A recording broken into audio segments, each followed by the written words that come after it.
Is a tube input or output the best?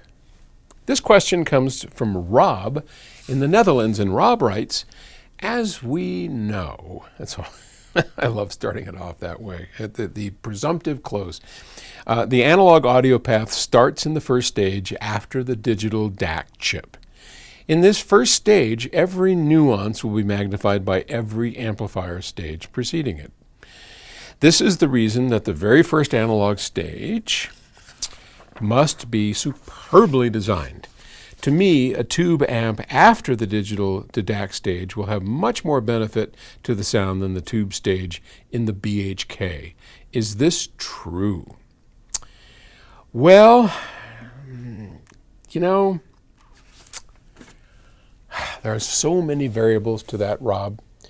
This is the old argument of source versus output, kinda, right? I mean, for years people have argued about whether it's, if you get it perfect in the beginning and then you don't reproduce it well, doesn't matter, as opposed to what does it matter if you get it perfect if you can't reproduce it in the end, right?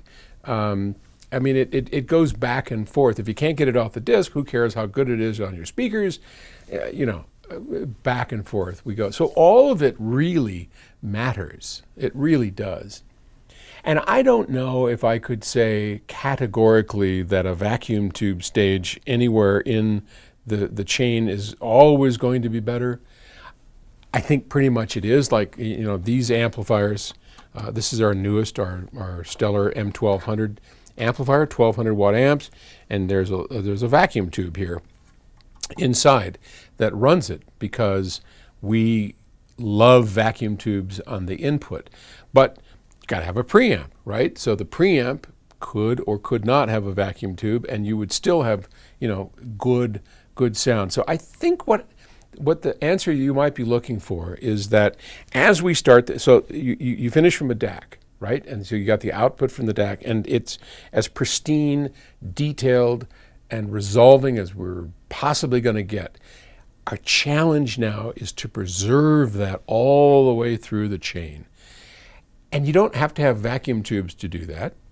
There are many examples of FETs, of well-designed solid-state stages that can preserve every little nuance just as well as a vacuum tube or anything. So that's the challenge. As you go from source, DAC, to preamplifier, to power amplifier, you really need to focus on preservation of dynamics, making sure nothing gets squashed, and that those subtle details from that resolving source are passed through perfectly to be enjoyed onto your speaker. Something that this Stellar M1200 does amazingly well. I mean, this thing is as resolving as I have heard an amplifier, and dynamic range out of this world.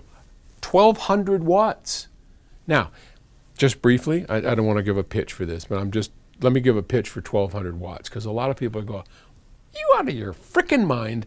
What do you need 1200 watts for? Well, you don't, right? You don't need 1200 watts. That's not the point of a big amplifier. As I've talked before, the point of a big amplifier is headroom and linearity, because this is a Class D design with a vacuum tube input stage. And there's the sweet spot of any amplifier is really pretty small.